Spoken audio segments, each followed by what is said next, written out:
Saving lives by lockout, tagout. The lockout, de-energize standards of KNPC is designed to prevent injuries and deaths by accidental start-up of electrical equipments during maintenance or servicing. It saves lives. Yet unfortunate tragedies do still occur. Many of them could have been prevented if the lockout, de-energize procedures were followed correctly. This safety topic provides a review of de-energizing procedure. Remember, the standard can work only if it is used correctly every time. De-energizing procedures. Obtain necessary permit to lockout, de-energize. Verify correct tag no mentioned in the permit with field operator and the department working on the equipment. Make sure the equipment is not running. If it is running, get it stopped by operators. Isolate, put multi-lock hasp and yellow padlock for electrical and keep the key in electrical department custody. Other departments shall use their locks, for X, green lock for operations, blue lock for mechanical department and black for others, and keep keys in their custody. Proper tagging must be done clearly mentioning the purpose of lockout, de-energize, time, date etc. Enter all activities in substation logbook. An attempt to start the equipment must be made to verify that the equipment cannot start during the maintenance activity. Energizing procedures. A separate permit shall be obtained to energize the equipment. Visually confirm that the activity on the equipment is complete and it is safe to energize. Each department who placed a lock must remove it themselves before energizing. Remove yellow lock, electrical shall be the last lock to be removed, and energize the equipment. Enter the activity in the substation logbook. Procedures for performing lockout, de-energize must be followed consistently. Don't be tempted to take shortcuts for small jobs, even if the lockout procedure takes longer than the job itself. What is lockout and tagout procedures? What is lockout, tagout? Lockout, tagout refers to specific practices and procedures to safeguard employees from the unexpected energization or startup of machinery and equipment, or the release of hazardous energy during service or maintenance activities. What are the 6 steps of lockout, tagout? 1.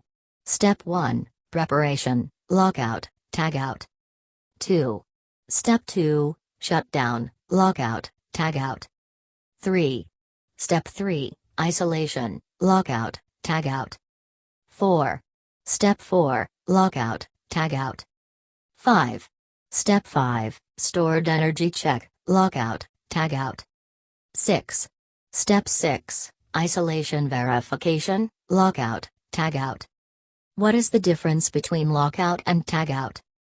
A lockout uses a lock to hold an energy isolation device in a safe position and prevents the energization of the machine or equipment.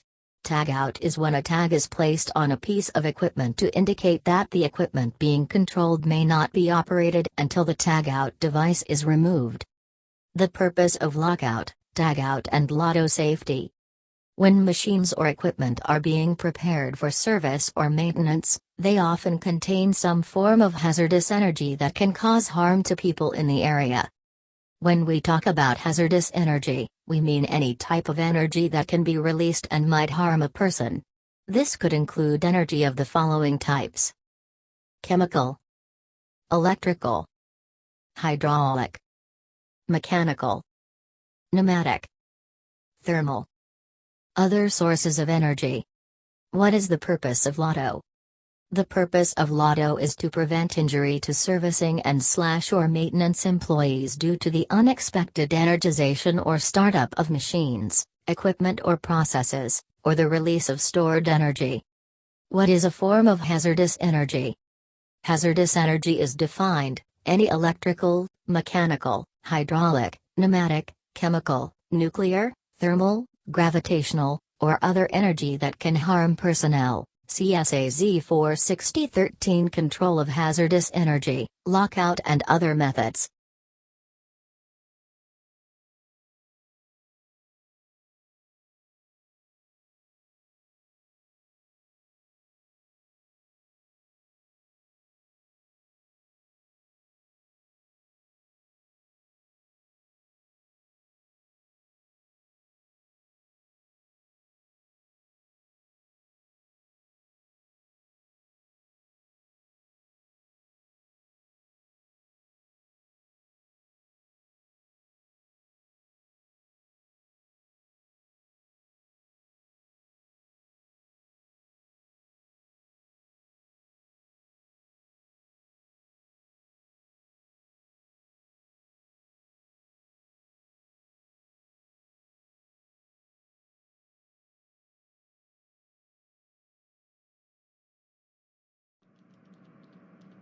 Please give comment and suggestions.